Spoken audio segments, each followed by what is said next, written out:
Welcome everybody. I see the recording light is on and it does seem to be time. So I'd like to go ahead and convene the regular meeting of November 3rd, 2020, Election Day. Welcome and thanks for tuning in. Peter, has the meeting been properly warned? Yes, it has. Thank you. Thank you. First order of business is to approve the minutes of October 20th. I move to approve the minutes of October 20th. All right. Thank you, Ian. Jumping right out there in front. Thank you. Has everyone had a chance to take a glance and read them over a little bit? Terrific. All those in favor, please say aye. Aye. Aye. Aye. And the minutes of October 20th. No, I'm sorry. Yes, October 20th have passed. All right. Chair's remarks is next. I do have some remarks. And I promise I won't take up too much time because I want us to get to the important business of the budget and one other important thing. But I do have a couple remarks here that I'm going to read off my screen. In the past few weeks, there's been a nasty labor dispute at a well-loved coffee house here in Brattleboro, with some pretty horrible and often misleading rhetoric being thrown around on social media. This dispute has some elements of the kind of tension and hatred that I see personally every day on a national level, especially leading up to this historic election day today in 2020. Now, it's impossible to be a resident of Brattleboro, in my opinion, and not have an opinion on the matter, and those can get emotional, and I understand that. But the kind of language that I've seen around this dispute has been of the type that does nothing to preserve the dignity of either side involved. And it's language that helps tear apart our community when we all desperately need community right now. Why is the chair of your select board commenting on a dispute at a private business here in town? Well, because unbelievably, it seems that part of what set this dispute into motion is the idea that if you don't like someone or someone's job, you have a right to disrespect them, and that maybe you also have a right not to serve them. If that someone is a town employee, this becomes very much something that I feel the chair of Brattleboro Select Board should be involved in. In that role, I believe that I must hold the health and safety of our employees as a high priority as the health and safety of our residents. No town employee deserves to be openly mocked, not once, but twice, with a childish cartoon insult in one instance, and in another, a clearly hateful statement against all of our police officers. If this had happened to our library director, should we stay silent? How about one of our DPW employees? Should we hesitate for a moment to come to their defense and say, this is not an acceptable way for a public servant to be treated? Of course not. Some of the hateful language and casually thrown around accusations I have seen lately, especially online, toward Captain Mark Kerrigan are reprehensible, and especially in the light of the fact that the accusations made have been completely dropped. The tragic shooting of 2014 has been fully examined and found to be justified by 2 thorough investigations. You know, we ask a lot of our police, and maybe we ask too much. And maybe they're not equipped to deal with everything they are asked to do. The current dialogue we're having about what the role of a police force should be and what true community safety looks like is a good one to have. But until we decide to make any changes, if any, to the Brattleboro Police Department's job description, we must respect that they are going to do the job we have asked them to do. When we call, they are there for us, all of us. Our police force is there when other social service safety nets fail, and those failures are not their fault. That blame lies at the feet of every one of us. The Brattleboro Police Department are employees of our town, just like the young adults working part-time for recreation and parks, and our town clerk who is working so hard for us today, assuring a safe and seamless experience in democracy. The cops of Brattleboro are out there every day doing the difficult and sometimes dangerous job that we ask them to do. If you have a problem with the way an officer behaves, there are multiple ways to report that behavior, and you can be sure that our town manager and your select board We'll investigate and remedy any behavior that is found to be not honorable. If you have a problem with the particular police duties or policies of the Brattleboro Police Department, you bring that to the ongoing democratic conversation that we are currently having about community safety. What you do not do, please, is engage in a character assassination of a man who continues to serve this town capably and honorably. In Brattleboro, our police do their very best to protect and serve, and I beg all of Brattleboro's citizens to treat our officers as you would any other member of our community, with respect and kindness. And we could all use a little more kindness right now. Thank you. And I will go on to ask for manager's comments. Peter? Thank you. I'm going to be speaking plenty later in this brief meeting, so I'll not offer anything now. Thank you. Thank you. Select board comments. Fellow select board members. Daniel? I had the pleasure of finding myself in print today in a way that I was kind of surprised by it. I got a little Google alert on my phone saying that I was in the Reformer, and so I looked it up. And when I read it, the first thing that jumped out at me was I sent Daniel Quip an email, and I have not had a reply at this time. And I just want to say that I did not receive that email until today when I found it lying in my spam folder. And so I have been in touch with that person. And I don't know if, Peter, if like our spam settings are a little too strict on, you know, I've never had this problem before, but when I looked in there, I did find one other one that was probably not spam that should have found its way to my inbox. And so I just wanted to take this opportunity to let folks know that our contact information is on the town's website under the select board link. It's very easy to find. You can find an address to send us mail. You can find an email address to send us email. And I would say the most effective way to contact your to contact this select board member, if you want them to do something, especially something that is a big lift, just call. You know, my phone number's on there. You can call me and I will answer it if I can answer it. And if I won't, I'll get back to you. So I just wanted to clear that up for the public. Thanks, Daniel. I've had a couple things fall into spam too myself, so I have to check it once in a while. Ian. Oh, I think Ian was first. Brandy? Yes, please. You want me to go first? Oh, I don't know which one of us was hands. You can go ahead, please. Okay, I thought it was you, Ian, but okay. I also had prepared to speak gently and quickly about the local business and all of the conflict that ensued around it.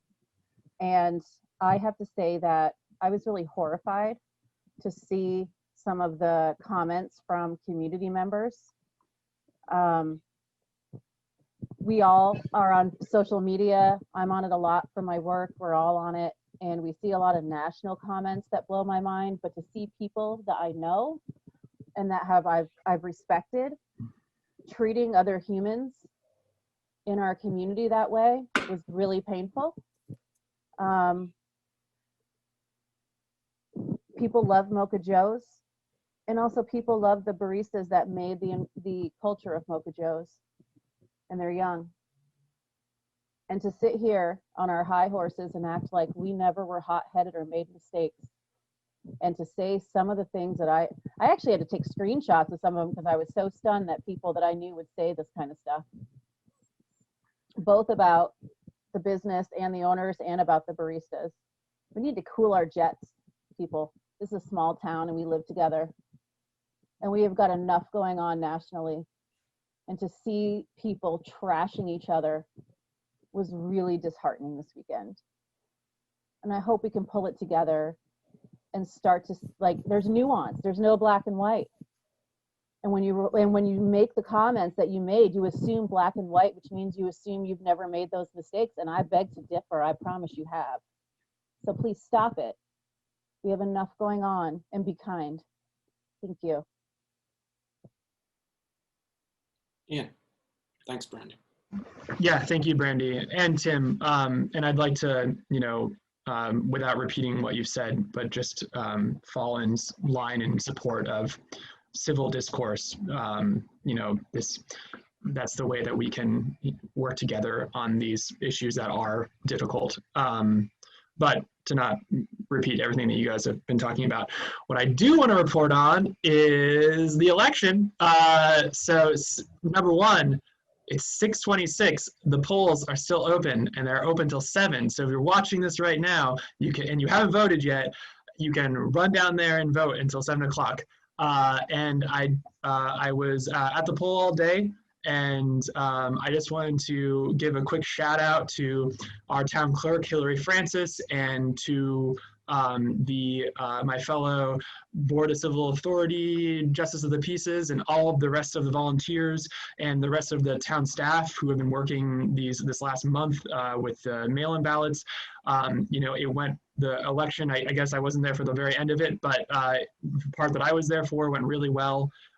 It makes me really proud to be in Brattleboro and to see people just really happy to be doing their civic duty and going in and voting and bringing their kids and, and keeping it safe. And it was just really good all around. And I just really want to thank everybody who made it possible and for all of their hard work.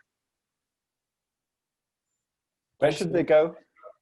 What's that? Oh, they should go to the American Legion. Thank Which you. is where? 11 Right, Linden Street. 11 Linden Street. Right next to the municipal center. A few steps away. Thank you, Daniel. You're welcome. And thanks, Ian, for your service being out there all day. I know, probably all day, right? Liz.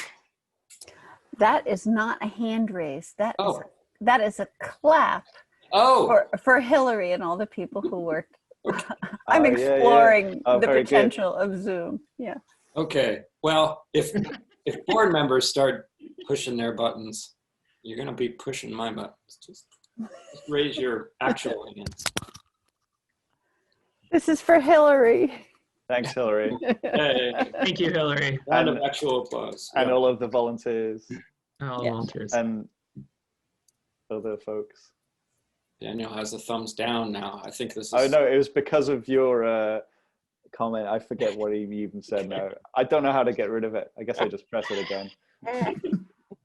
All right. Has everybody had their piece? Said their piece? Now is the time where we move to public participation. And if you haven't done this before, all you have to do is, if you can find the participants button in the lower part of your screen, you click on that and a new window appears and that shows the participants for you. In that screen, you'll see a raise hand in the lower left. And you can raise your hand or do a couple of other quirky things that the select board has been playing with tonight, evidently. And Gary Stroud is right now raising his hand, showing us how it's done. So we're going to call on Gary and say hi. Oh, Hello? pick me. I got the old pick me hand up like in school. You are a winner. I just want to say thank you guys even tonight for coming together and this election time. That is a very historical event that's coming into play. Also, I just want to send kudos out to Ian also for representing the younger generation out there, letting it know, hey, getting out there makes a difference. I just want to also thank Patrick Moreland because I was having issues with my go-to. He got back in contact with me. I've emailed maybe, like you said, a couple of you guys. Maybe mine might have went into spam maybe, but you might have a few emails from me also. You guys are pretty receptive of returning and getting back, which is awesome. And I also have to say also with that situation that you were talking about, Tim, yeah, that's something that we all have to come together, overcome and ensue as a town to set that example, show that, hey, we can all work together. I've talked to a lot of the officers and they're approachable. And as we say, if you don't feel comfortable with that, there's other avenues and other places you can go. There's Charter of Compassion, there's CPCC, there's other places. Rather than taking that, you can vent that to other people.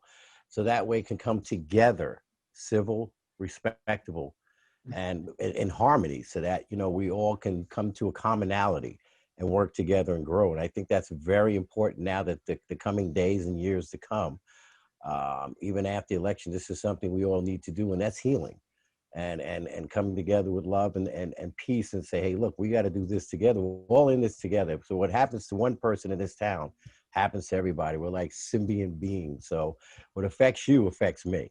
So I feel that basically something like that, yeah, social media, I don't get into. I like to be personally a person is either on Zoom or in person to talk to about people with issues. And I think that's a better way of handling it. And I just ask the same thing as Brandy said, people come together, you know, let's do this. We can make it happen. Absolutely. I want to thank you all. Thanks, Gary. Thanks, Gary. Okay. I don't see any other hands popping up. So I think we're pretty good to go with the rest of the board's permission to new business. And the first order of business tonight, oh, should we address a little piece of business with the agenda? I forgot to do that earlier, Peter. Sure. We can do that. And also, it looks to me like Michael Bosworth is raising his hand, but using a different hand raising feature. It's showing up in his box rather than over in the participants list. Oh, weird. I don't know if you want to go to that before we make the announcement about the mask item. I actually don't see what you mean by that, but Okay. Then I don't know. And now it's disappeared from my screen too. Sorry. Oh. Must be my mistake. So yes, I'm happy to announce, Tim, sorry for that, that the mask request, there had been a request on this agenda made by a local attorney on behalf of a local business to allow an exemption from the requirement that face coverings be worn in places of business in Brattleboro. And that request has been withdrawn. And in withdrawing it, they asked that we read a one paragraph email into the record, which I'm happy to do if that's okay with the board. Please, thank you. So it's an email that we received yesterday from Sandy Shriver on behalf of Planet Fitness that says, I write on behalf of Planet Fitness to withdraw our request to amend the emergency order on face coverings. A month ago, we started this process because our members were asking to be allowed to do vigorous exercises without masks. The world looked different. Since cases are now spiking in Vermont and across the country, today does not seem like the time to ask for an easing of the mask requirement. Planet Fitness cares for the health and safety of its customers and doesn't want to risk the potential spread of COVID when it seems to be increasing in Windham County's general population. Hopefully there will soon be a day when COVID is largely eradicated and Brattleboro starts easing the mask ordinance. At that time, we would like our request considered because we do believe that there is a countervailing health benefit of encouraging exercise. Thanks to you and to the board for your consideration and time. Thank you. And I guess just as a word of explanation as far as the ordinance is concerned, most of the state's ordinance supersedes our ordinance, but in this one area, we do indeed have a stricter ordinance than the state's specific language. Do I describe that correctly? Okay. Yeah, so we're not allowed to weaken the state's restrictions, but we are allowed to strengthen them. And in this particular area, the town's order is stronger than the language in the state order. Great. All Thank you. Liz. I just want to mention that, you know, winter is approaching and the cases are increasing, and we all should remain vigilant about hand washing and mask wearing. And I know that Peter has reinstituted his COVID updates, and I don't know, Peter, you want to mention how frequently they're published? Sure. Yep, every Friday, usually every Friday afternoon. They are released as a news release to everyone on the town's news release list, the media and everyone else who signs up to receive town news releases, as well as posted to the town's website. So folks can, again, rely on that as they could back in the spring and early summer. It's a place where we're providing any new updated information regarding COVID's impacts on town operations, as well as restating each week the continuing status of town operations, and 9 pages worth of information about all the different town departments, because there's a lot of different ways in which operations have been adjusted due to the COVID impact. So yeah, we'd encourage people to make a weekly visit at their convenience, Friday or soon after, and see what's updated there. Thanks, Liz. Thanks, Peter. If that's enough on that one, thank you for that withdrawal. I think it was timely. It helps us out a little bit tonight. Our next order of business is a statement in support of American democracy. For the lack of a better title, I think, for that agenda item. But a few citizens have been asking for us to make a statement concerning some understandable worries about today's events, which so far so good. Sounds like Ian reports that things are going pretty well down there, and you do have 15 more minutes to make your vote. But I'll let Peter take this away, if you don't mind, Peter. Sure. So I'll read what is to be a statement of the Brattleboro Select Board if you find it acceptable. You certainly could amend it in your discussion. Otherwise, this is what the board would approve as a statement in support of American democracy. The Brattleboro Select Board hereby states its unequivocal support for the democratic institutions and processes of the United States of America, the state of Vermont, and the town of Brattleboro. We pledge, consistent with our oath of office, to ensure that the town of Brattleboro's democratic institutions and processes are upheld, protected, and carried out in accordance with the town charter, Vermont state statutes, and the laws and Constitution of the United States of America. Specifically and emphatically, we express the following as our commitment for the town of Brattleboro and as our most sincere hope for all other local, state, and federal elections throughout the United States. And there's 5 bullets. The first is all legally cast ballots must be counted. Second, the ballot counting process may take longer than usual due to COVID-19 and other factors. So everyone must be patient to allow elections administrators to fulfill their duty in carefully, completely, and accurately tabulating the election results. Third, when the election results have been determined and certified by the authorized officials, those results must be implemented peacefully in accordance with all applicable laws and regulations. Fourth, peaceful freedom to assemble and speak must be preserved and protected for everyone. And finally, physical safety must be ensured for everyone, with special emphasis given to protecting those who may be targeted by violence from those who would commit violence upon them. And it finishes optimistically with approved unanimously by the Brattleboro Select Board, and then signature lines. Absolutely. Thank you, Peter. Ian. I think it's great. I think you all know that I care a lot about the elections, and I really feel like this really echoes how I feel and how I think how the board feels, and so I would urge you all to vote for this.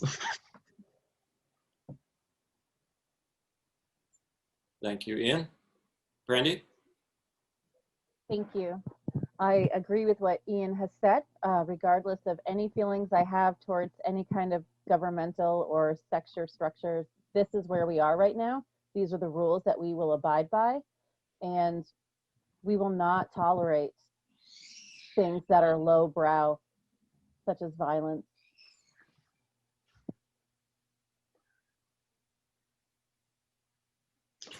Thank you. Liz or Daniel, any comments? Liz? I want to thank Peter for mind reading and writing such a nice statement that we can all rally behind. I'll echo that. Yeah, it's a nice balance of, you laid off on the whereases, and I appreciate that. So I saw a hand up, but I think it's down now, so I wasn't sure. I think they were Any again public- hand claps. Oh, There was another hand clap. okay, I did it again. Well, see, it's the same color. I know, but we Yeah. got to get used to it. Now everybody's going to be doing it. I'm gonna. I'm such a trendsetter. Nice job, Liz. About that. Yeah. Now I can see that it's a hand Oh, clap. look at those. Oh, wow. They look good. They do look good. They're readers. Is this a motion thing? Yeah. It certainly is. It certainly is. Do you want to I'm read not. it? I'm not. I was just curious. It certainly is a motion thing. If no one else has any comments, or even if you do, of course, we can make more comments after the motion. Liz? I move to pass the motion just stated by Patrick Elwell. Peter? Peter. Yeah. Just for the record, get that straight. Sorry. I'm with you. It's a day. Yeah. Okay. Thanks, everybody. Liz has made a motion to approve the Select Board statement in support of American democracy as presented just now by Peter Elwell, Town Manager. All those in favor, please say aye and raise your hand. Aye. Aye. Thank you. This feels like a statement that can go forward in time too. So certainly can apply to our future and should. What do we have next? Oh, really the reason we are here. It's a very important moment. We have a proposed budget from our town staff. And if everyone recalls from past years, it's often the case. It's been a little bit of a past tradition the last few years that when we come to this very meeting, which sometimes happens a little earlier, all the materials are placed before us, and it's a very exciting moment. In this case, we did have a little bit of advance notice, but in my case, I had barely 10 minutes to look at it. So it's pretty exciting, and I'll turn it over to Peter for the presentation of the proposed budget. Thank you. For those of you who've been through this before, you know this drill, and Tim summarized well that this is the evening when we provide just the summary, just sort of the big picture look at major issues and highlights of the budget, knowing that it is the moment of distribution usually when we can be in a room together and we're handing out physical copies of the budget. So it's not intended to be a deep dive into the substance. We will do that together night by night once you've approved finally the schedule. You had tentatively approved a schedule with a request for a change at the last meeting. We've updated that schedule, and you'll address that in a few moments after the budget summary. So that schedule takes us through week by week over the next 3 months, a rigorous process of reviewing every line item of the proposed budget and hearing from the public about anything that the public wishes to address. Tonight, instead, since the materials have just been distributed today, I'll be hitting those highlights and making sure that folks know where to find this. So the Select Board members received an email earlier today with 6 different documents attached to it. And those documents together are what are usually placed in a 3-ring binder and distributed as the town's proposed budget. I'm going to mention what they are because they have been placed on the town's website. I'm going to mention for the public how they can access them in case anybody who's in the meeting right now or listening on BCTV might want to call that up from the town's website and follow along as we talk. The documents are first the budget message, which is an 8-page summary narrative that describes the highlights in a bit greater detail than I will this evening, but hitting many of the same most significant points about the proposed budget, followed by a 2-page summary that's a quick sort of at-a-glance resource for reviewing the proposed budget that shows the FY21 budget that is in place and being implemented right now, and the FY22 proposed budget for major categories. It's a 2-page summary, so it's sort of the in-between level of detail from the overview, in between the overview and the detailed line item budget. The town's detailed line item budget is the 3rd document. It is a 19-page document with hundreds of line items, dozens of programs. This is where the details are, and this is what we will go through section by section in the weeks ahead to have a very detailed review and discussion of those proposals. An important component of the general fund budget is the transfer to capital and the work that we do to keep the town's equipment in good condition and to make improvements to the town's infrastructure. And the funds that are requested for each particular fiscal year are set forth in a capital request for that fiscal year. The FY22 capital request is the 4th document, and the 5th and 6th are additional details related to capital. First, a 5-year forecast of the capital projects that we need to undertake that would be addressing infrastructure needs in the community.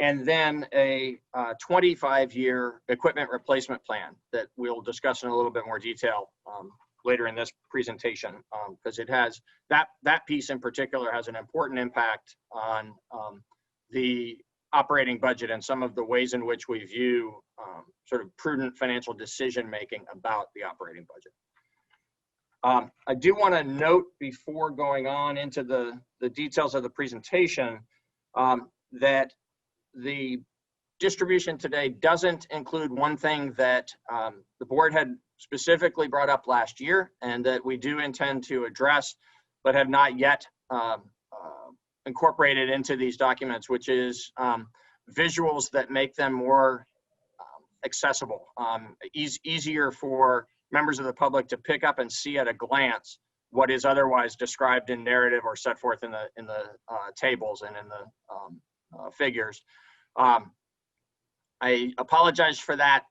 There are some things that are important to town government that over the course of the last several months we haven't gotten to expeditiously in the manner we had hoped or planned because of lots of other things going on in the community and the challenges of COVID. And this is one that we realized deep into the preparation of this proposed budget that we hadn't done the advance work we needed to do in order to develop the tools we need to have in order to make this a part of this project. So a year from now, it'll be a part of this project. I hope to deliver on that promise. And what we will do is work in the weeks ahead to make sure that during this budget review, as you come to your conclusions in January of what to recommend to representative town meeting, that we do, as we did last year and in a bit more thorough and sophisticated manner, present some visuals that will help make this information more accessible to the public. For tonight, I will try to keep relatively brief because obviously there's some events going on that are high priority for folks to get to and pay attention to. And everything I'm going to talk about is set forth in the budget message and more. So I'm going to just hit the highlights of that and move along fairly quickly. But I wanted to begin by stating that just a week ago tonight, we presented the long-term financial plan, and we talked at that time about two things about it that were, well, the one thing that was different this year because of some of these factors that have, sort of juggled our schedule, is that the long-term financial plan, instead of being presented back in August or September, was being presented just 1 week before the budget. So that was much more compressed. Usually we present a long-term financial plan, get a longer-term perspective, have some discussion around that, and then the select board often gives some direction related to the preparation that staff does of the proposed budget. This year, those two things came too close together for that to happen in the normal manner. But because of that, we also knew a fair amount about the budget. We were making some final details. We were pulling all of the documents together, but well, we knew some important things that would be different in the budget from the long-term financial plan. And so I mentioned that we would be proposing a property tax rate that would be less than what was forecast within the long-term financial plan. Now that we've done the final details and brought the full proposed budget forward, I can tell you that it's a full penny below the amount of increase we had expected. So the long-term financial plan contained a 3.7 cents increase, or a 2.8% increase in property taxes. What is before you this evening, and we'll be going through in the months ahead, weeks ahead, is a 2.7, begins at least, as a 2.7 cent proposed increase in property taxes, or a 2% increase in those property taxes. The main reason why we've been able to do that is because as we were preparing the budget, subsequent to when we had prepared the long-term financial plan, we learned that great news that we shared last week about the no increase in the health insurance premiums and no increase in the risk management premiums for workers' compensation and liability. Those major items in this budget being level funded from FY21 saved about $130,000 in the proposed budget as compared to the long-term financial plan that we reviewed last week. So a little over a penny of impact there. There were a couple of things that increased, but so slightly that the net of everything else besides those insurance items from the long-term financial plan to this proposed budget is an increase of less than $2,500 in a budget of $19.5 million. So essentially flat. There was just a little bit of tweaking that needed to be done on a few items. The bottom line for the overall impact of this proposed budget requires a little bit more complicated explanation than usual. So this is the moment when I'm usually wanting to say the budget is going up by X percent or X dollars, and then starting to talk about why in a way that is from the outset of that announcement, sort of giving a feel for the magnitude of what's happening in the year-to-year change in town operations. It's not like that this year for some actually good and positive reasons, but the overall impact is a 6% increase. And I want everyone to take a deep breath and understand we're not proposing 6% increase in the recurring cost of town government. That would be far more than any of us could afford, and it wouldn't be a responsible proposal. What we have is a 6% increase because of a few significant factors outside of the basic operations of town government. One is that we have over the years funded solid waste through the general fund budget as just a transfer to cover the deficit. There's always a deficit since we switched in 2014 to the pay-as-you-throw system to comply with the state's requirements to have fees pay for garbage collection and disposal. Since that time, the general fund budget hasn't had solid waste expenditures and revenues. It's had one line item, which is a transfer to the solid waste fund that covers the deficit in that operation.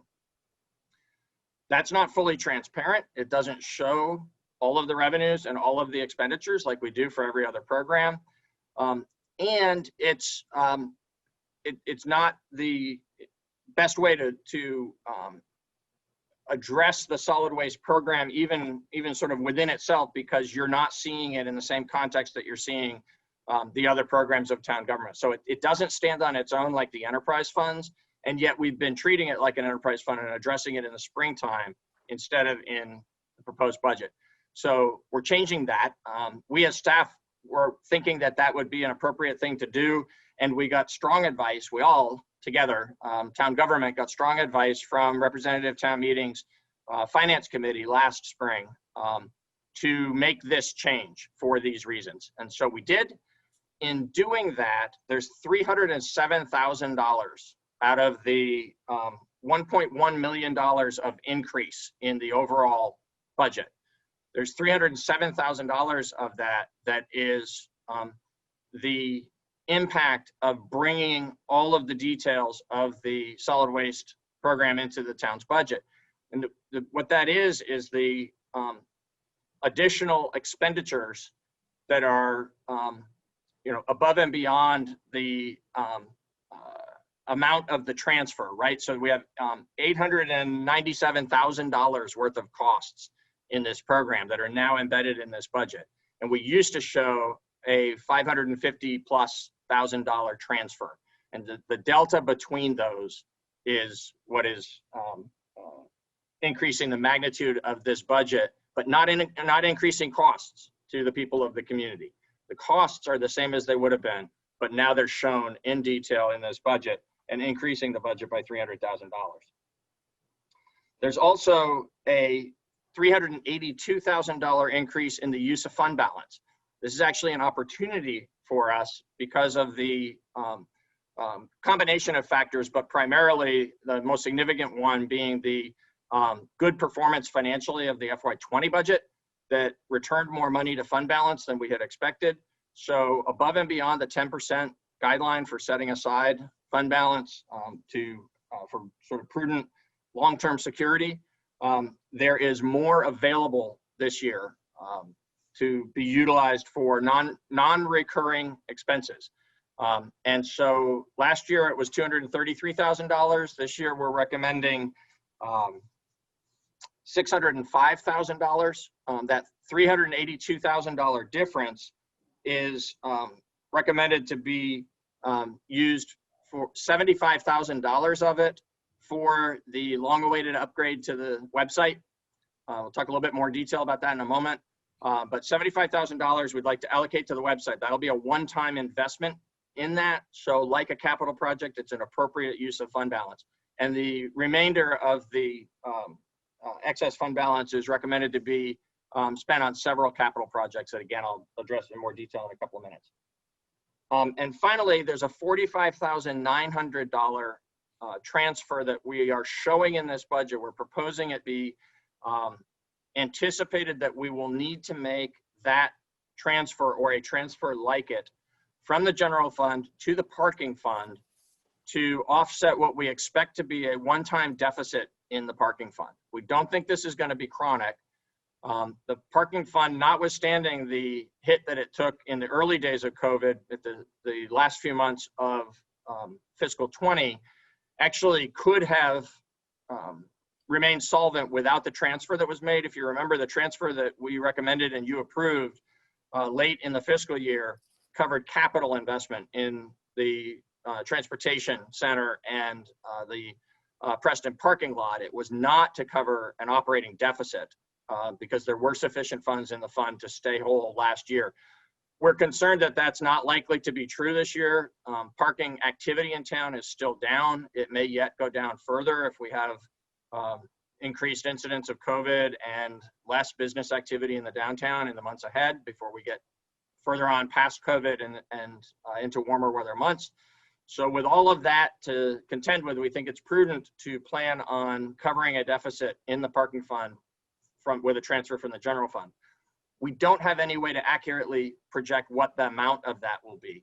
And so for budgetary purposes, what we propose is basically allowing the parking fund to take a year off from its transfer into the general fund. The parking fund and the utility fund each make a transfer into the general fund each year to cover the services that are provided to those two utility funds or to those two enterprise funds by the general fund. So the accounting services and the dispatch services and the other things that are provided, maintenance that go on in service to the utility funds that stand on their own. I'm sorry, I said it again, the enterprise funds that stand on their own, where their source of revenue is fee-based rather than tax-based, that they pay to the tax-based fund, the general fund, a fair payment that's used. There's a formula that we use to calculate the impact of those services and get that transfer. This year's transfer, the result of that formula for the parking fund would be $45,900. And so we have a balancing number, an offsetting number of $45,900 to transfer back as the placeholder for what we think will likely be a transfer to cover a deficit there. if you factor out those unusual things, so the cost of that 49.5 is a tax cost. That is going to be something that the general fund budget real-time revenues will bear this year. But it will be one time. We don't anticipate it to be a recurring thing. We think it's going to be COVID related, and we're going to get right back to generating a profit in that fund, which goes into paying the debt service on the transportation center and be reinvested into the other assets of the fund, or the other infrastructure of the parking system. So we expect to get back to normal by the time we're a year and a half from now at the beginning of FY23. But for FY22, we think it's going to need some propping up. So there's that unusual almost $50,000 worth of impact to this budget. And then there's the two things that are really not impacting taxpayers, seizing the opportunity to use that additional fund balance to accomplish some important one-time expenses.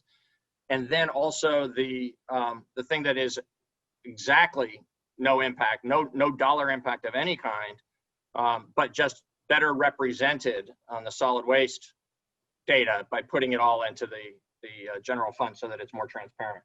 When you factor those pieces out and look at what remains, the increase in the budget is $374,000, not $1.1 million. And that's a 2% increase from FY21 to FY22.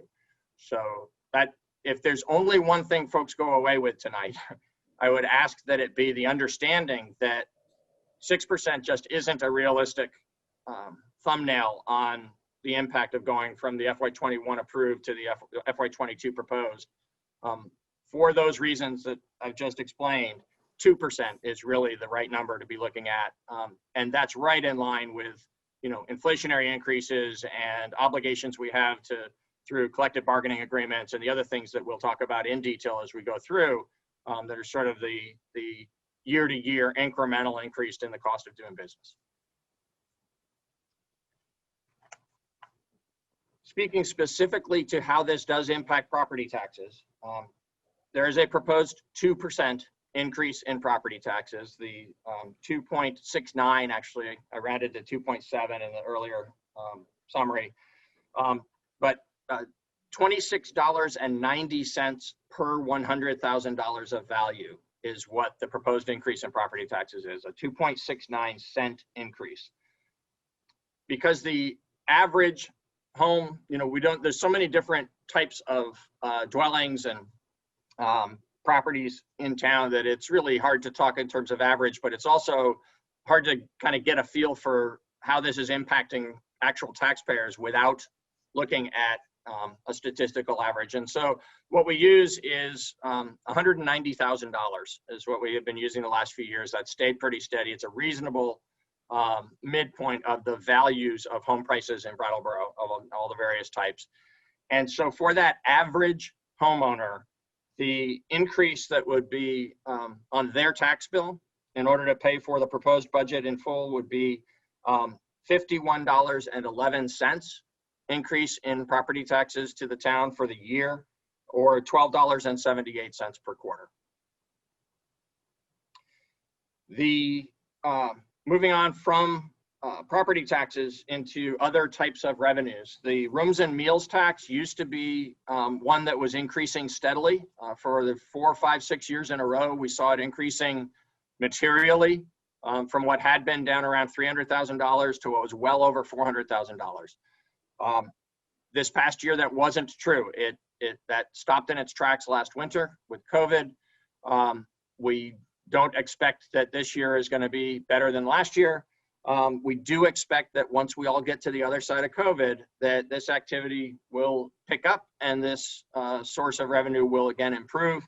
But we can't reasonably expect that that'll happen in a meaningful manner for the FY22 budget. So this source of revenue, which is 1% on top of what the state charges, collected with what the state charges for meals that are purchased and alcohol that's purchased and lodging that is purchased in the town of Brattleboro. 1% of that is collected on behalf of the town. 2/3 of that penny are returned to the town, of those proceeds are returned to the town. And what we forecast for FY22 is $385,000, which is a $55,000 decrease from the prior year.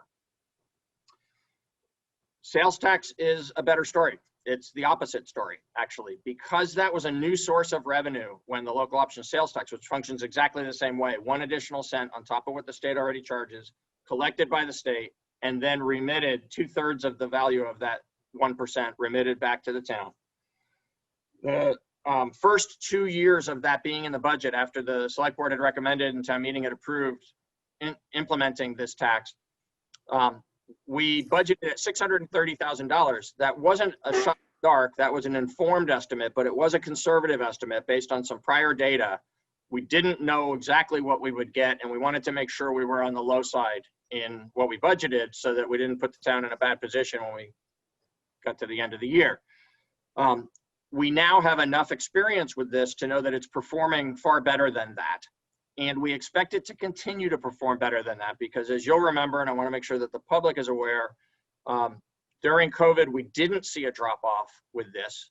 It did in a very minor way in the fourth quarter, but it stayed pretty steady. And the reason it stayed pretty steady is because internet sales picked up when local sales dropped off, and sales are sales so long as people are actually still buying things. Now, during that period of time, there was more aid coming to households than there is right now. So in part, the forecast for this is going to depend on, what happens with, how quickly we can get past COVID and how much additional aid is coming from the federal government and the state government to individual households as spendable income in the months ahead. And those are things we can't know at this time, but we do expect there will be more of. Because frankly, for the sake of the national economy, there has to be more of that. We believe there will be stimulus money that will come to governments and other organizations to invest in infrastructure projects and things like that. And in the meantime, there will have to be some additional aid to households to make sure that folks can continue to, pay bills and eat. So in this area, what we're expecting is not better performance, in fact, a little bit less performance than what we actually collected back in FY20, but very substantially better than what we had estimated because of how this was performing so much better than predicted. And the actual numbers are an increase of $195,000 from $630,000 in the FY21 budget, which just didn't represent reality at all once we had started to see the money actually come in from this source. We collected about $840,000 last year. We're proposing $825,000 to be the amount in the budget for FY22. And again, one other thing actually that's worth remembering about all of this information, and particularly about this item in terms of trying to make a responsible estimate on it, the fiscal year that we're talking about, FY22, won't begin until next July 1st, and it won't end until the following June 30th. So, hope isn't a plan, but none of us control what's going to happen with COVID. Certainly from what we hear from the experts and what we all are trying to do in terms of getting through it and best practices, and we don't talk about it anymore as flattening the curve, but controlling the spread of the virus. Hopefully all of those efforts are going to pay off in a way where most or all of this FY22 will be a post-COVID period. It won't be completely unaffected by COVID impacts to the economy, but it shouldn't be the affected in as dramatic a way as sort of stay home, stay safe periods are affecting the economy. Again, there's no guarantee of that, but that's one of the basis on which we're making the assumptions that we're making related to the revenues and the proposals that we're making related to the expenditures. Solid waste, I touched on that before about bringing it in. I won't go through those numbers in great detail again, but basically we've got what used to be one transfer of about $550,000 that now is going to show the several revenue sources and the few more than that. There's about 4 or 5 revenue sources, and there's about 8 or 10 expenditure line items. So all of that detail will now be embedded and is now embedded in this budget, so that it's easy for the public to see. And the impact of that is increasing the overall presentation of the general fund budget, but not the cost of town operations, by about $300,000. Transfers to other funds, transfers from other funds. This is that formula that I spoke about related to the parking fund. So the parking fund and the utility fund each make a transfer.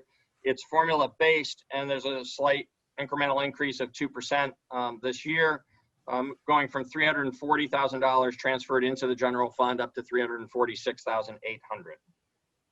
And then use of fund balance. So, again, this should only be used for non-recurring expenses. We talk about that a lot. I'd like to restate it really quickly here for the benefit of the public one more time, relentlessly.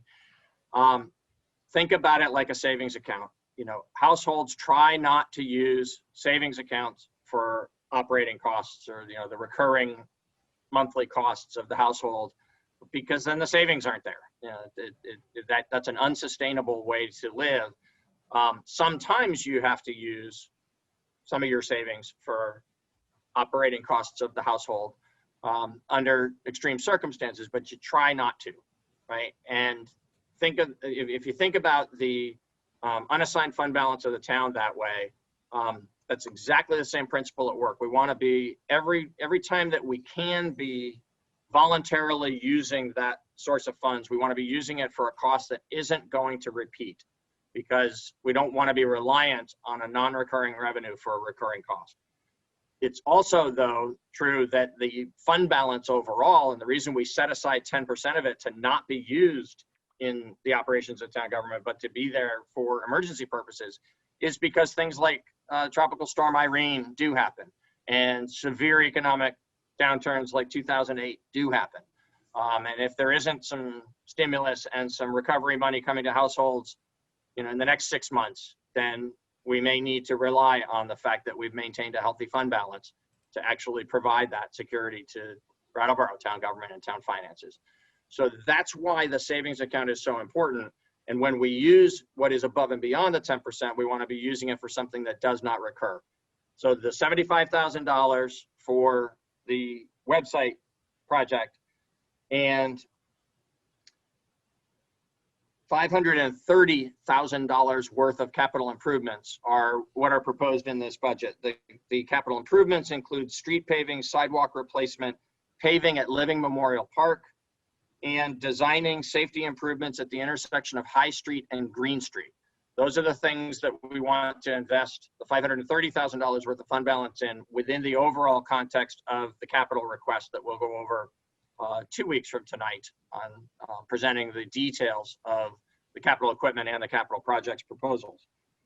And then the $75,000 is not a hard and fast number. We've described it in the proposed budget as up to $75,000. Basically, if you hire a professional to build a website from scratch, a website of our scale for town government, you should expect to spend $100,000 or more. There's platforms, pre-created platforms that you buy, like a software package that you can build a website on for a variety of different purposes. There are a few competitive ones that do this explicitly for governments and for municipal governments, so that the template that you're working with is one that makes good sense for you, that's easier to work with in terms of building a municipal website and having it function, the sort of pre-designed features function in the way that most municipal governments are going to want to have it set up to look and function and be easy for the public to use. And what we're suggesting, and that can be done for $50,000 or less. What we're suggesting in this not to exceed $75,000 number is that it would be helpful to us, since we don't have an IT department in the town. We don't have somebody we're going to assign to be the webmaster for this. We're going to build something that is better and more robust and more efficient, we hope, in terms of the maintenance of it. But it's still going to be maintained decentrally. There'll be a lot of different folks, or at least several different folks across town government that are going to be involved in the maintenance of this. And so because of that, it's going to be important that we have some professional assistance to help us build it, and that it be built on one of these pre-established platforms, right? Make it as easy as possible to use, but get some help in building up the content of it from somebody who knows how to build a website as an expert function of their work. And so we've estimated $75,000 as, sort of a reasonable, we're not shorting this. We're not putting in too little. We tried real hard not to put in too much. We thought about putting in 100, but based on all the other things going on in this budget and the available fund balance, we thought 75 was a prudent amount, and we think it's enough to get the job done well. We'll have some more discussion of that, I'm sure, on another night when we take a deeper dive.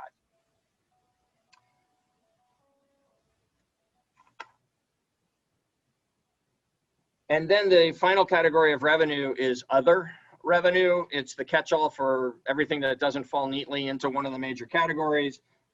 Here, the major impact, this is going down. It's going down fairly substantially, a decrease of $36,000.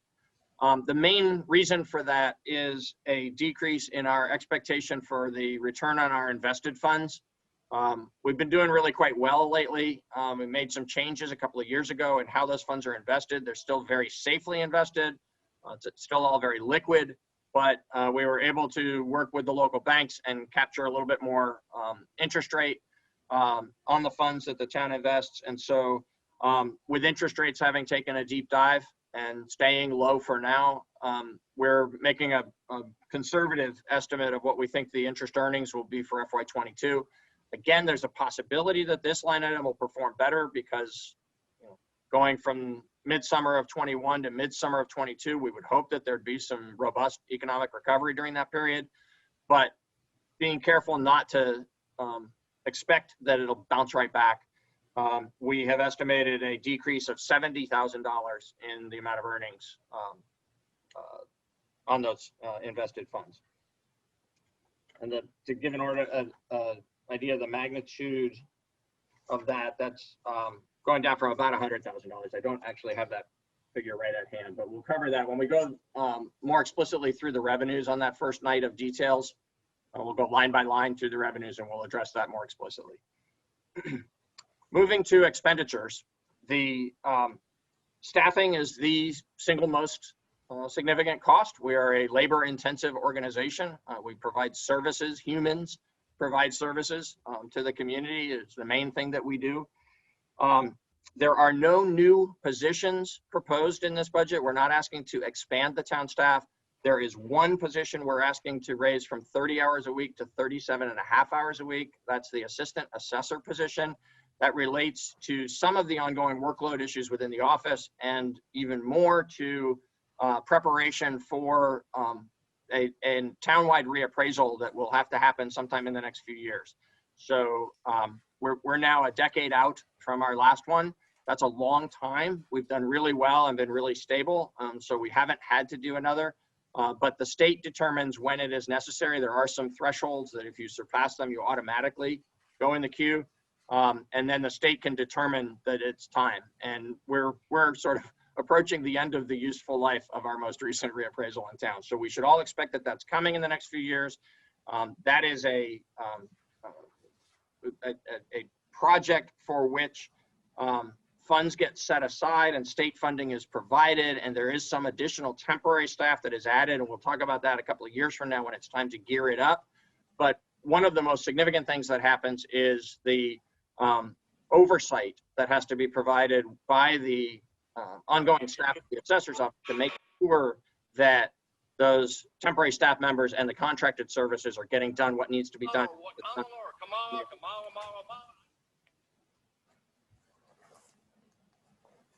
That wasn't me. I don't know what that was. And so, and we can talk about this in more detail when it's the assessor's night to be in front of you and talking about that in a level of detail that Jen Brunell is going to be able to talk about it, but I'm not. But we're asking to increase that one position by just the 30 hours up to 37.5 as part of getting ready for that process. Everything else about what's in the staffing budget is 1 year to another, just covering the obligations that the town has through our collective bargaining agreements and comparable adjustments for non-union employees. The overall impact is a 2.9% increase in staffing costs from 21 to 22. Employee benefits is almost flat. We talked last week about, and again earlier this evening, about the health insurance being flat. We do have an increase, small incremental increases of 2% each for retirement expenses paid to the Vermont Municipal Employees Retirement System on behalf of the town employees, and for Social Security costs, the town's share of those costs. But every other aspect of employee benefits, without any diminished benefits, keeping everything in place for the benefit of the employees, every other part of the benefits package is level funded from FY21 to 22. Overall, in this very large area of cost for town government, a $3.4 million annual expense, it's going up by only $22,000 or 0.7%.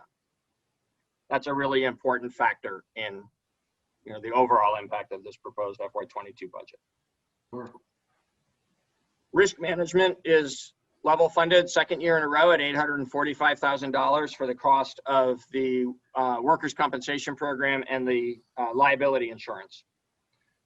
The department expenses category is a catch-all for the costs that are specific to each of the different departments, but are not otherwise specified in one of these other categories, right? These are sort of the department other.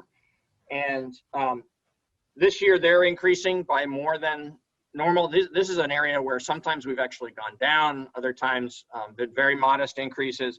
It's going up by about 5% this time, but and about $100,000. But the two factors that are driving that are an additional increase. We talked last week in the long-term financial plan about stormwater management, the need to create a stormwater utility. We will begin that process this year, and then we will be in a place, a year or two from now to actually have a program where, in addition to being just a fairer way to collect the money, we'll also receive substantial funding from the state of Vermont. One thing I realized after last week's meeting that I had left out of that presentation was the state of Vermont, because it owns so much impervious surface on I-91 and the other state roadways in Brattleboro, will actually be a substantial ratepayer into the stormwater utility, even though it pays nothing in property taxes because it's obviously tax exempt as the state. So that's a really significant motivator to get this stormwater utility established and be able to receive those funds from the state that'll help pay for these additional obligations we have in stormwater management and take some pressure off of Brattleboro's taxpayers.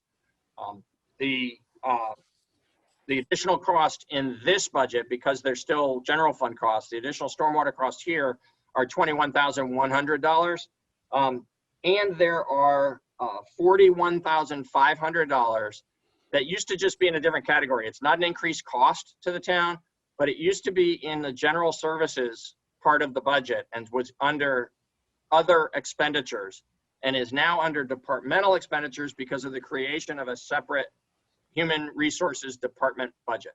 So there are things that primarily some training and professional services money that used to be spent as sort of a general cost of town government, but is all HR related, that's now going to be shown properly and more transparently as part of a human resources department budget, but it's not increasing the cost of town government. That 41.5 would have been in here, but in a different part.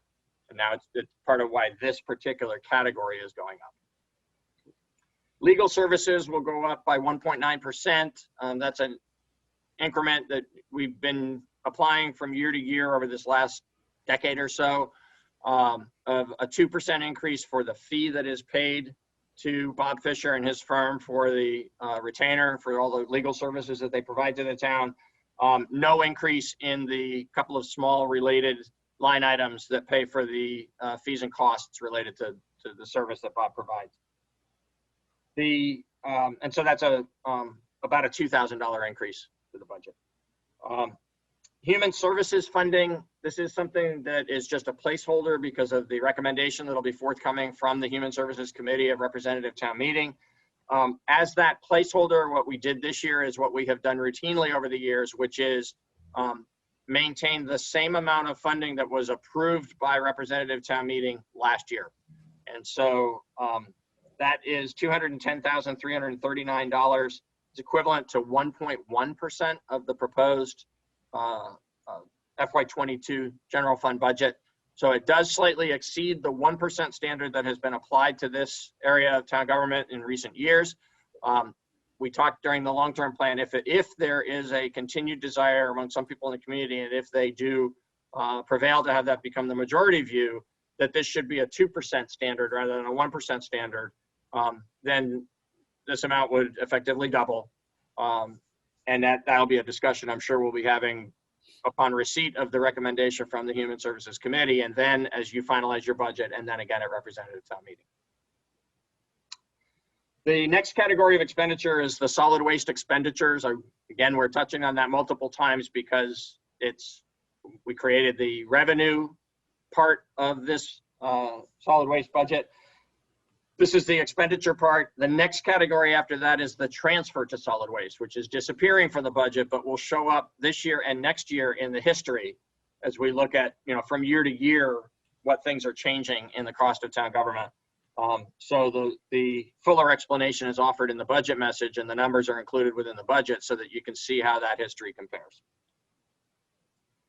The transfer to capital equipment is a really important advancement that we've made together, and an important part of longer term planning and stabilizing the variations in taxes and expenses from year to year. So we've created this 25-year plan, and one of the goals of creating it is to make sure that it is as level funded as possible. Costs will increase over time. There's an inflation factor built in so that we're planning for something we're going to buy 25 years from now that might be replaced once or twice between now and then, isn't going to cost the same thing as it costs today. So we have a inflationary factor that we apply to this, and there will be slight increases from year to year, most years, not all years. But we want to keep them slight. We want to balance the expectations of how we're going to replace this equipment so that we don't have wild variations from year to year that crowd out our ability to meet other needs of the community or require very significant tax increases in certain years without much advance warning. And so the real numbers attached to taking this longer term, more methodical view towards equipment replacement are that in the past 5 years, the history of how this account varied, this transfer to capital equipment, was an increase of 395%, an increase of 5%, a decrease of 58%, an increase of 54%, and this year's proposal to increase by 4% or $32,000. And then as we go on through the implementation of the 25-year plan, there's a 4.2% increase, a 4.0% increase, a 3.0% increase, and then 21 years where the average annual increase over that entire period is 1.7%. So it'll be virtually steady in the grander scheme of things in the magnitude of town government. We're talking about increases of, $10, $12, $15,000 in a $20 million budget. So pretty much unnoticeable, a recurring expense of town government approached that way so that we keep the equipment in better shape, we reduce the maintenance costs, we increase the money that we recover through trade-ins when we are replacing equipment with new equipment. And by creating this greater level of certainty and transparency, we not only show it better in terms of expectations for the public of what we're doing and how we're doing it and why we're doing it, but by isolating this part as being just part of the ongoing cost of government, it allows us to focus better attention on the infrastructure needs. Instead of being caught in a position where we're trying to balance spikes and valleys on both sides of the capital equation, we can focus on how to afford our long-term infrastructure needs and have the capital equipment replacement just be an ongoing part of annual cost of town government. There is a list of about a dozen different items, and we'll go through that on capital night. We'll go through it more explicitly, the particular things that are proposed for this year in the capital equipment replacement. Transfer to capital projects, there's a substantial increase in that amount this year because of having that additional fund balance available to apply towards capital work. And so we're proposing to increase by $275,000, a 60% increase. We aren't going to have the luxury of being able to create as much stability in capital projects work as we're able to create in the equipment. These are larger scale needs, they're longer term needs. Thankfully, they don't come along as often. When they do, they're expensive, and they cluster. They're not, unless we created a sinking fund for capital projects that we were going to fund an equal amount every year and we were going to build up an amount of money and then spend it down. We're just not going to have this same kind of approach. This will be one we need to manage some peaks and valleys on.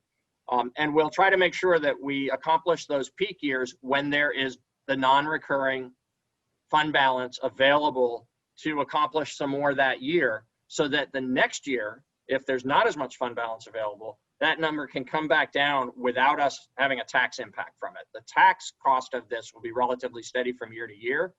We've been steady at $1 million for the last 3 years.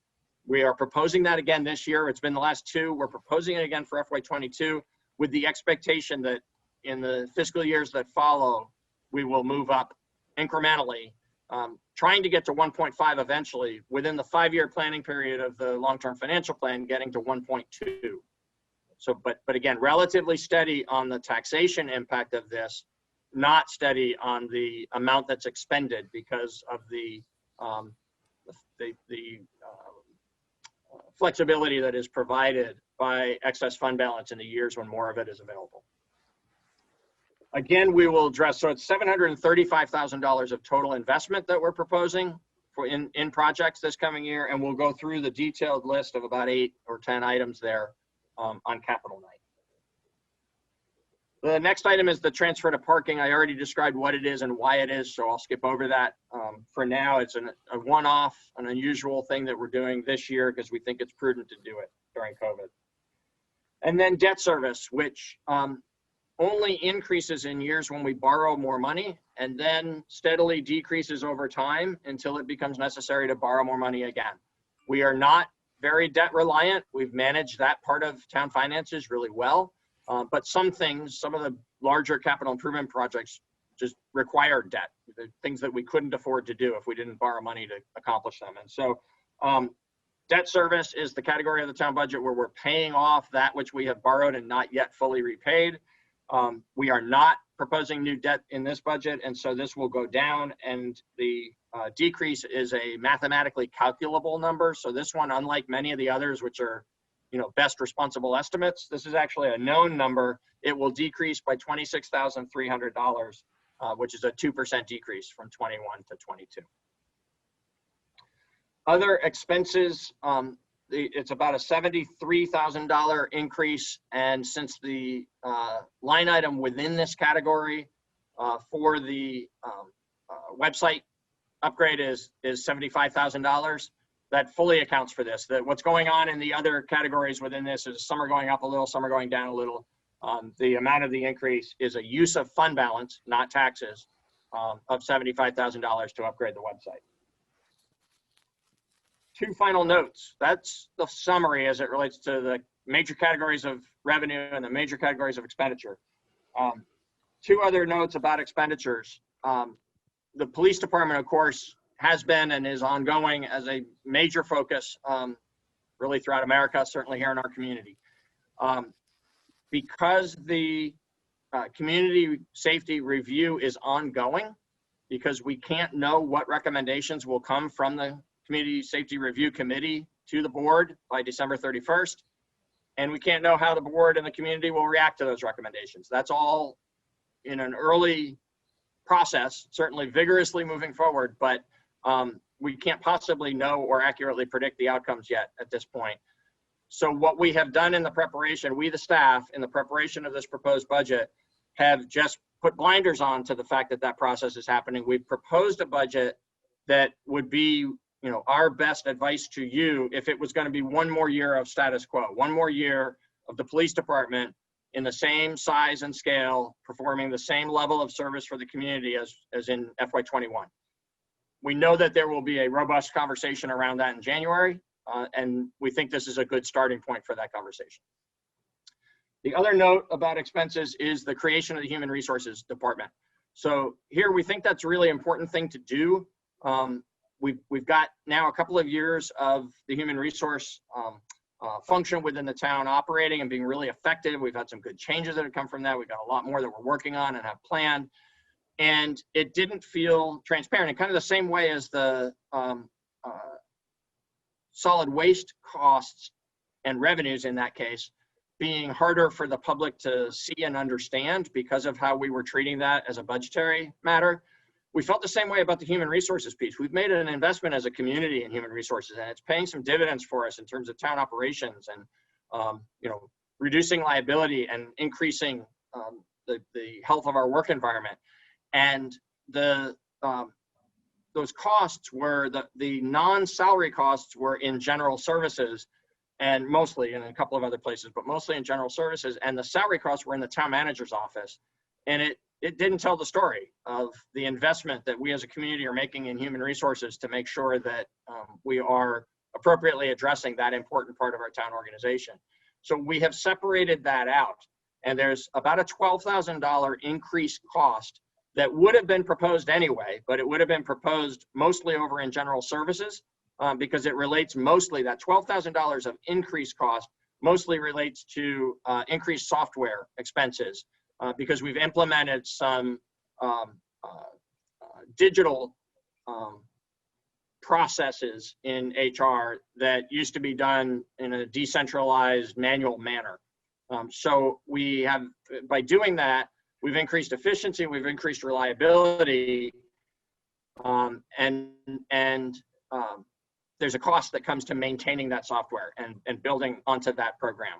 It's called Chronos. It's a timekeeping system. It's also a record-keeping system. It's also got a lot of good ways in which we are using it now to communicate among town staff. And so, so as we build that Chronos system, there's some additional cost related to that. And that's in this HR budget. So there's about $12,000, $7,000 of it is Chronos related, a few thousand of other expenses that are showing up new. But the vast majority of the expenses, it's about $110,000 program or department in this first year. And the vast majority, $97,000 of it, is money that is directly imported into the HR budget from other parts of the town budget. So just like that solid waste discussion that we had, it's not creating any additional cost. It's just showing it in a more transparent manner.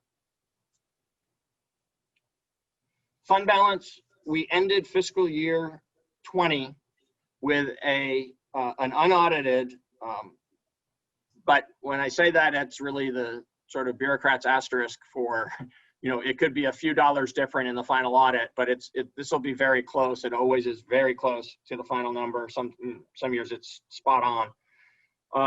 But an unaudited year-end unassigned general fund balance of $2,511,882. After setting aside $1,894,893 as the 10% that is for security, the part of the savings account that we don't touch, so it's there for when we have an emergency.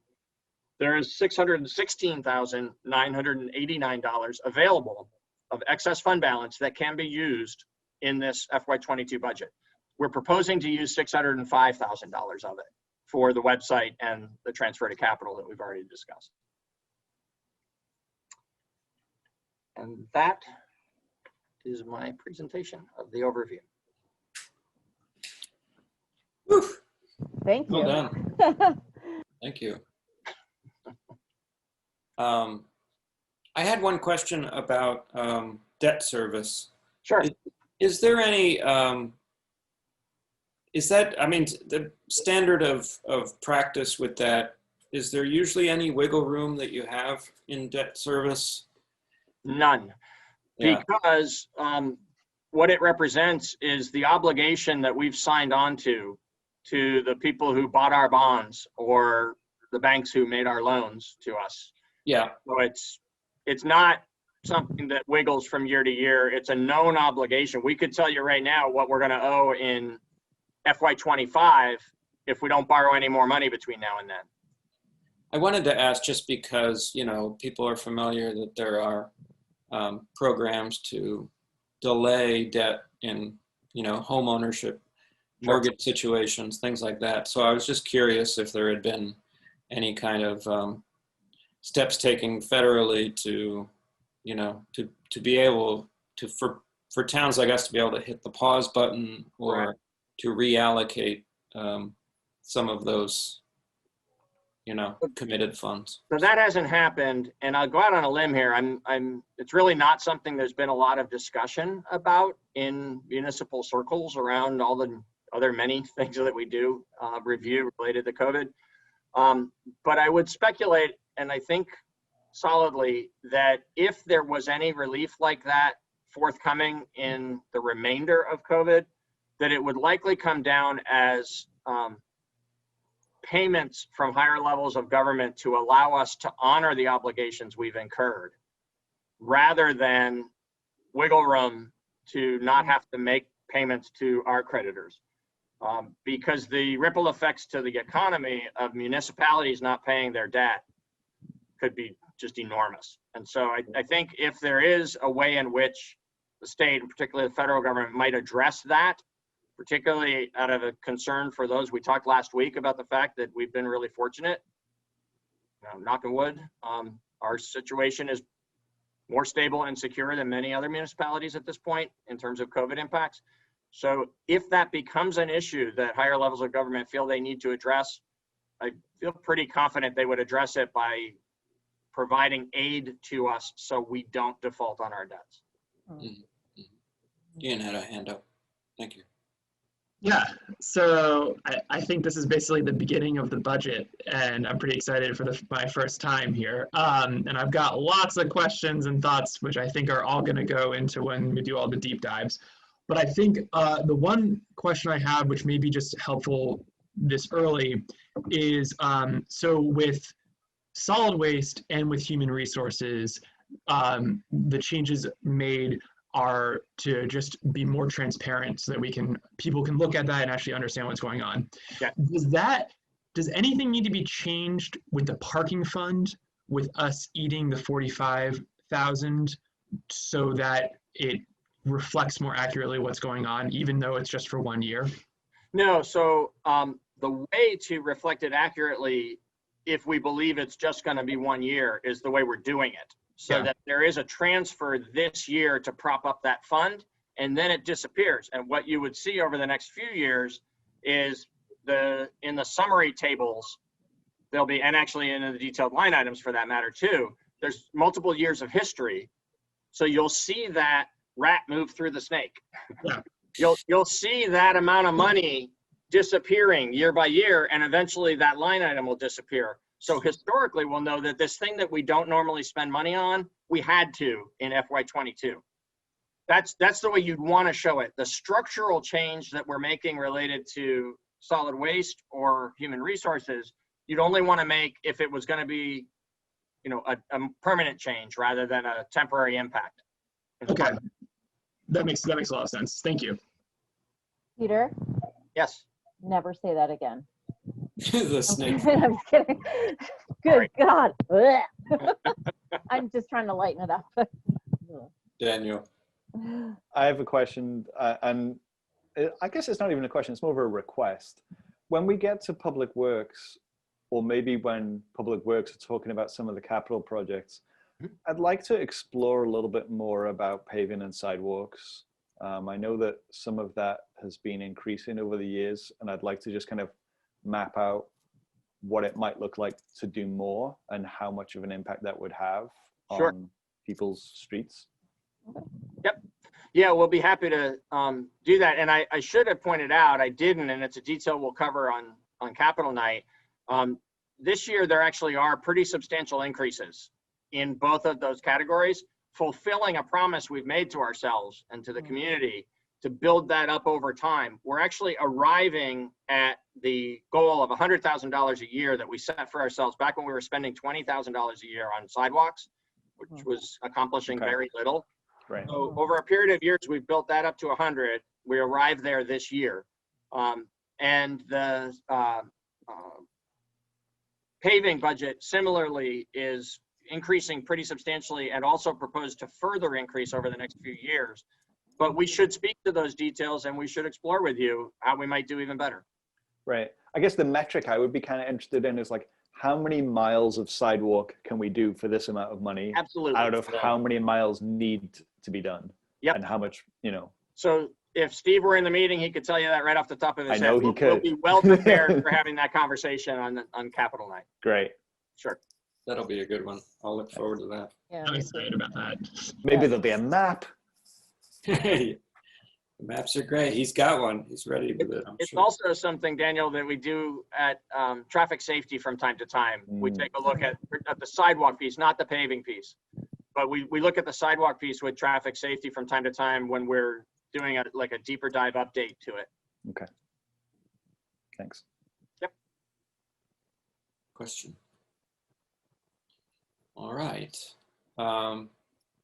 Thank you again, Peter. I don't see any audience participant questions. What are we moving to next? The election. No. Turning on your television. There has to be a different option. Oh, no. Right, the schedule. I'm sorry. Yeah, you need to confirm the schedule of meetings.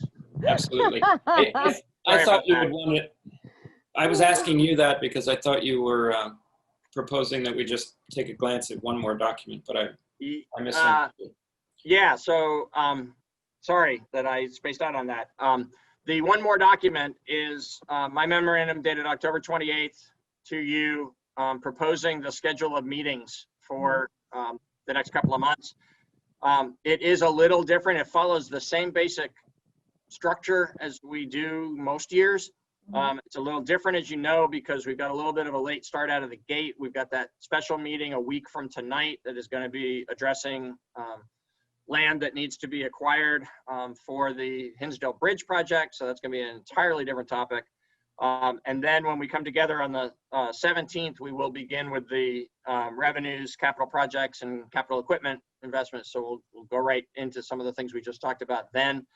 But we won't get to actually talking about departmental budgets until the first day in December.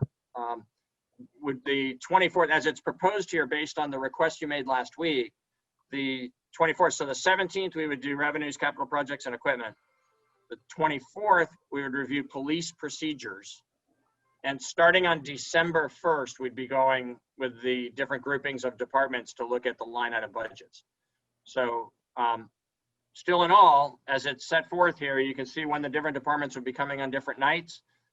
By utilizing Tuesday, December 22nd, we can complete the first pass of your review of the budget and the public's input on the budget by December 22nd. Take December 29th off, and then meet all 4 Tuesdays in January to do any unfinished business you have from your first cut and address the results of the community safety review and the police piece. Perfect. Thank you for the summary. Ian was a split second before Brandy. I'm going to take it this time, Brandy. Is the website the 17th? About it? So actually, the website can be whenever you'd like to talk about it. It's really, its natural place would be other topics on December 15th. But, Okay. but we can talk about it sooner if you'd like to. I think I'm just speaking for myself, actually based on your presentation tonight. I think I'm gonna wanna get my teeth into it a little bit during the meeting. So I would anticipate it maybe being a little longer. So if that seems like a lot to do on the Actually, 15th. So Just that's just What I something. would suggest then, if you anticipate a longer, detailed dive into that, I think December 8th would be a better night.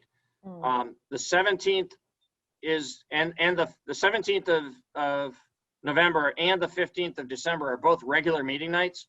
So we're going to be doing some budget business mixed in with other business as well.